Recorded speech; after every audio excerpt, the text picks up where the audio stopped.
আগামী বছর রাজ্যে বিধানসভা ভোট, এখন থেকেই তাই ঘর গোছাতে ব্যস্ত রাজ্যের সব রাজনৈতিক দল। বিধানসভায় এখন তাদের কোনো প্রতিনিধি নেই। আগামী ভোটের আগে বাংলায় তাই নতুনভাবে ঘুরে দাঁড়ানোর টার্গেট নিল কংগ্রেস। সেই লক্ষ্যে বুধবার রাতে ইন্দিরা ভবনে প্রায় 2.5 ঘন্টা বৈঠক করেন রাহুল গান্ধী, মল্লিকার্জুন খার্গে, প্রিয়াঙ্কা গান্ধী সহ কংগ্রেস শীর্ষ নেতৃত্ব।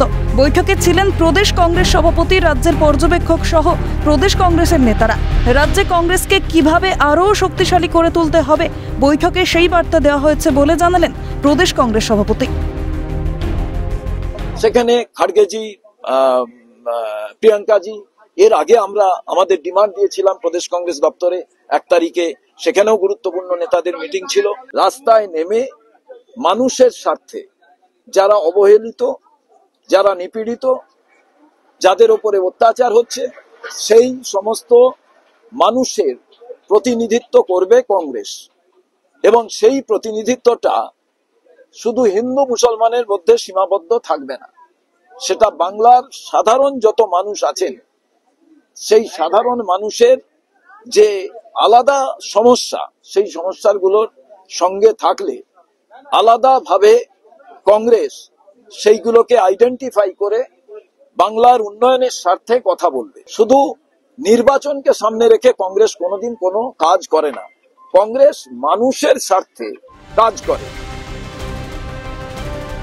সূত্রের খবর, বৈঠকে সিদ্ধান্ত হয়েছে দেশে বিজেপির বিকল্প একমাত্র কংগ্রেস। সে কারণে প্রদেশ কংগ্রেসের বিভিন্ন কর্মসূচিতে এরপর থেকে উপস্থিত থাকবেন রাহুল, খার্গে এবং প্রিয়াঙ্কারা। এবার এক চুলো জমি ছাড়তে নারাজ কংগ্রেস। 294টি আসনের জন্যই এখন থেকে মাঠে নেমে তৃণমূল স্তরে লড়ার বার্তা দেওয়া হয়েছে বলে জানালেন রাজ্যের কংগ্রেসের পর্যবেক্ষক। और डेफिनेटली बंगाल कांग्रेस को लेकर हुआ है, तो बहुत ही एनकरेजिंग, जो काफी दिनों से बंगाल से भी लीडरान जो मन में बात रखते थे बंगाल के बारे में, वो सारा एक लीडर को सुनाने का मौका मिला। और लीडरशिप ने पेशेंट हियरिंग दी। सब जो एक तरफ सेंट्रल की सरकार है 12 साल से, एक तरफ वहाँ लोकल सरकार है, करीब 15 साल पूरे हो रहे हैं, तो उनकी जो खामियां है, उनको जो अल्टीमेट पर्सन को जो टच करना चाहिए थे किसी सरकार को, और वहां तक वो नहीं पहुंच पाए। और उन एरियाज के लोग जो हैं वो इन दोनों सरकारों से जो खफा है, जो नाराज है, तो ऐसे में कांग्रेस का एक अहम रोल बनता है, एक अहम भूमिका बनती है।